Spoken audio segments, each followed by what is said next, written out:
Welcome to Internet W131. This is a short presentation similar to the presentations that you'll see just about every week in this spot. This particular one features slides and graphics. Sometimes you just see me lecturing. So I'd just like to go ahead and begin by showing you how we'll unfold this particular lecture. What we're going to do today is I'm going to introduce myself to you by giving you my background. Then we're going to talk about the overview of the course, how it unfolds, what its goals are, that kind of thing. Then I want to briefly mention Twitter and Facebook. These are sort of add-ons to the class. Then I want to talk about my office hours. Then I want to tell you about the secrets to success in this class. And then I want to show you how to navigate Blackboard Learn. Briefly, I started my career as a writer with the United States Army. I went into the Army in 1969 at Fort Bragg, North Carolina for my basic training. And then I was sent to Fort Monmouth, New Jersey for a signal course school in photography. And then after that, I got sent to Europe where I was an editor of a small newspaper at a very, very large material command where we did all the supplies for the nuclear bases and that kind of thing throughout Germany. It was a very interesting time. I worked for Stars and Stripes. I did a lot of traveling. My wife was with me, so we got to see a lot of Europe. And I got to interview many, many very, very interesting people about the Vietnam War, about World War II, and just learned a lot about the way the world works during my time in the Army. And I certainly appreciate those of you who are veterans, and those of you who have veterans in your family, and those of you who have a vested interest in knowing more about veteran affairs. Those of you who have not served, that's fine too. I'm glad for you. Okay, it's very, very difficult. It's either way, I think it just kind of impacts the way I am as a teacher, but certainly not as the way I grade or anything like that. After that, I had a really, really interesting career as a journalist for a small newspaper in Indiana. I got to do a lot of traveling. I got to be president of the Hoosier State Press Association Board of Directors, got to sit with people like Dan Quayle. I got to meet some very, very famous photographers and writers, that kind of thing. Interviewed a lot of different people. Some of the places I've been as a photojournalist that's really kind of broadened my view on the way the world works. I've been to southern Mexico during the Zapatista rebellion there. I've been to Guatemala. I've actually driven from North Manchester, Indiana to El Salvador, which means you go through Guatemala, a very interesting country.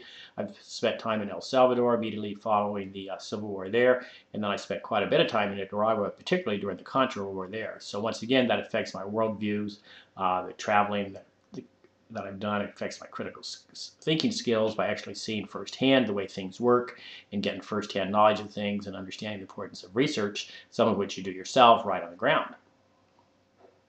And last but not least, my overall education. I got my degree, my first degree, my bachelor's degree at Duke University in sociology with a minor in English.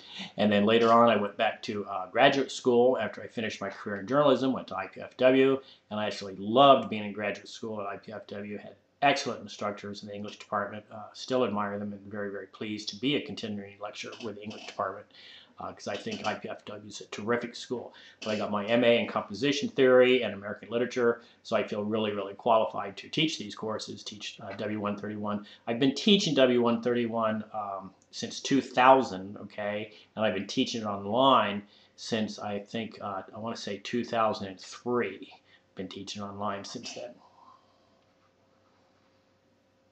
The course goals for this class are well beyond sort of your high school goals for grammar and issues like that. We're stressed a lot or looking for hidden meaning, that kind of thing.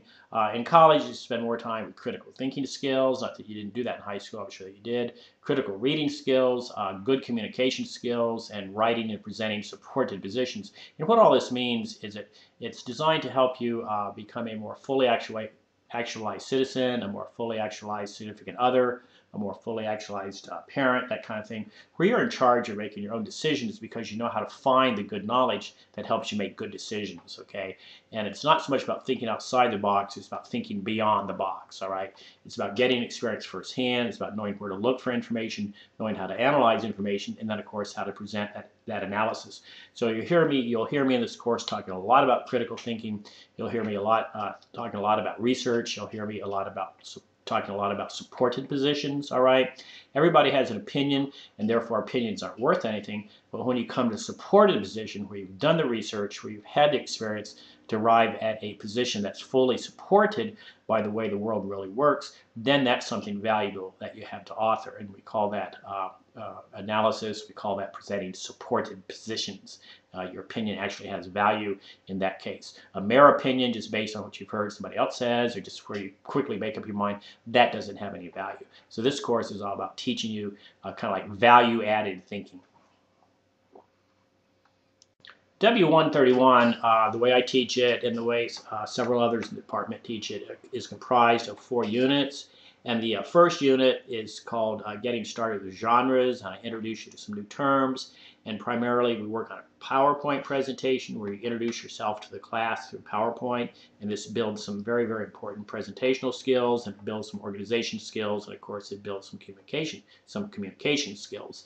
And it helps kind of create a sense of classroom community. Then at the end of the unit we write what's called a literacy memoir. And that's simply a very 2-page essay talking about yourself in terms of how you learn to read or how you learn to write or how one of your children learn to read or write, that kind of thing. I kind of give you plenty of room to maneuver in this topic, but I do want it to be about basically reading or writing. It's a fun unit. Everybody responds very well to this unit, and it gives me a chance to look at some of these, kind of determine individually where each of your skill sets are right at this point, okay? Particularly with the literacy memoir, even though it's 2 pages, I find out very quickly if you have any grammar issues. I found out very quickly about how well you write in paragraphs, how well you write topic sentences, that kind of thing. So it's a fun unit, and it's kind of a getting started unit. Unit 2 is different, all right? We talk about analysis. I cause you to look at visual rhetorics. You're going to hear a lot about that in this class. I think you're going to enjoy that. This is the internet age. This is the visual communication age, where everything is not just writing now. It's a combination of images and writing. And I think it's very, very important. The university thinks it's very, very important that you learn how to maneuver in this kind of evolving environment we have of images. Then Unit 3, this is the research component. It's a fun unit. It builds on Unit 2.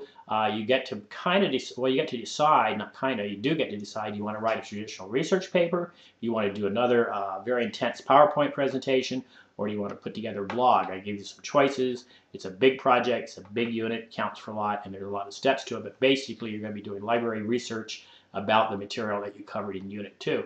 Then the final unit is simply evaluating outcomes. You can consider it your final exam. That's what it really is. It's a reflective essay talking about what you learned in the course. Another very important component of the class structure are the discussions. Discussions engage the classroom material. They build a community of learners. They help prepare you for some of the writing assignments. They practice critical thinking because I engage you in some pretty serious topics, all right? And then to make sure that you actually do engage each other as students, that you do listen to, pay attention to what I have to chime in on the discussions, I require, if you want a good grade, I require that you make 4 individual posts to each discussion topic. And I'll talk more about that in the weekly overviews and explain that to you. Just keep in mind that magic number 4, please, okay? Keep in mind number 4, you'll be fine. This is not a required feature for the class, but I do offer Twitter. Twitter's a lot of fun. Anytime I post a new video, anytime I finish grading papers, anytime I post on my own comments discussion forum, I'll tweet you and let you know that I've done that. So then you know to get into Blackboard right away and see what I've actually done. Okay, so it's a way for you to just keep in contact with me more closely than students might who just casually get into Blackboard once or twice a week. Okay, Twitter and Facebook also help build communication skills. Like it or not, these modern social networking tools are where education is going, it's where business is going, okay? We live in the communication age. We live in the information age. And the point is how to use information, how to communicate information, how to find information, and Twitter and Facebook are great ways to do it, okay? They allow you to stay in touch with each other. They allow you to stay in touch with me. And one of the things I like about Facebook, it's a visual rhetoric. This whole class is about visual rhetoric. That said, there's only one component or 2 components that use Facebook. You're not required to do it, but if you do it, you'll like it, you'll enjoy it. And trust me, nobody's tracking you, okay? They're not finding out anything about you that you don't want them to find out about, okay? So that's just part of living in this particular age that we live in and being smart about it. I do maintain office hours, okay? You can always get a hold of me. I maintain office hours by appointment. I'm available Mondays through Friday, all right, just normal business hours. All you have to do is use Blackboard, the mail feature in Blackboard. Say, hey, Mr. Weller, could we meet this week? Here are a couple of times I could meet at. Then I'll get back with you and tell you the time I'd like to meet. And then you can download Skype. It's a free download to your computer. If you don't have a camera, that's fine. You can just use the audio function, but you'll be able to see and hear me, okay, because I do have a camera. So it's a great way to do office hours. There are no stupid questions, all right, but I do like for you to research the answer yourself first. Make sure you've looked at the material. Make sure you've looked at the weekly over video. Don't just come out of left field and say, hey, I've been gone for 3 weeks and I'd like to talk to you. Would you teach me the class and teach me everything I missed? You know, it doesn't work like that. This class is not that much different than a face-to-face class. Don't forget, okay? You're expected to do the work. You're expected to do it on time. You're expected to get in here weekly, multiple times weekly.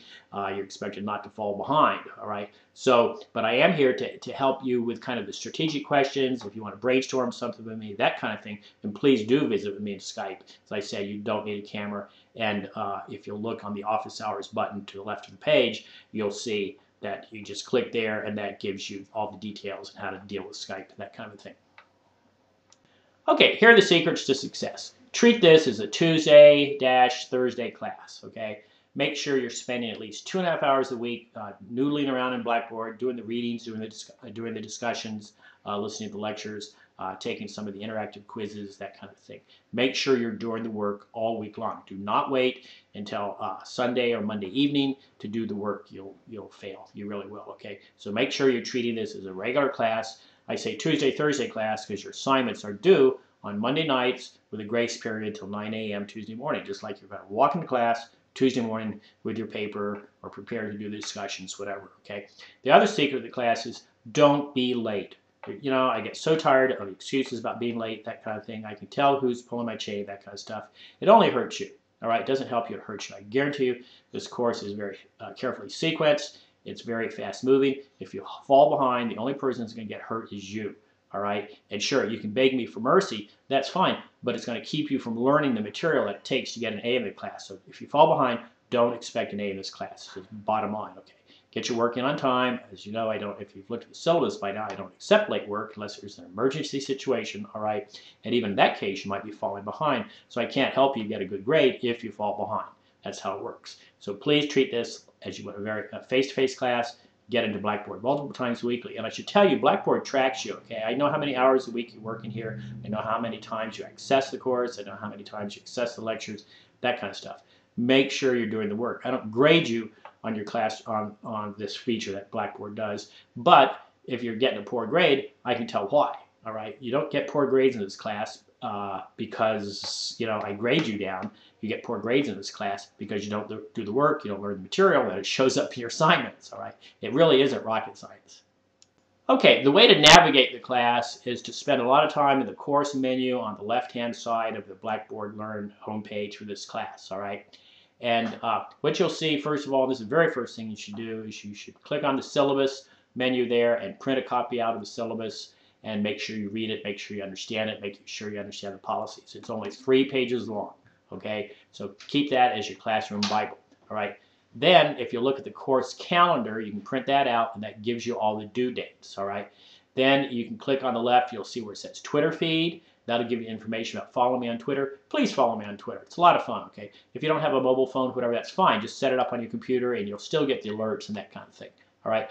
Then next, you see the office hours. I do maintain office hours by appointment. They're a lot of fun. All the materials in there to download Skype, that kind of thing. I give you all the instructions in there. So please don't hesitate to use my office hours. Message Center, that's your mail, okay? I don't know why they call it Message Center, but it is your mail, and that's where I contact you or you contact me through Blackboard Mail. Please don't use my personal mail, don't use my campus mail, anything like that, because those mailboxes are overloaded. Whereas if you use this mail in here, I check it every single solitary day, Monday through Friday, and then again I'll check it very first thing early Monday morning. So you have all day long Monday to get answers back from me if you have a last minute question, okay? So please, please, please use the mail feature, pay attention to your mail, and mail me questions right there if you have issues, all right?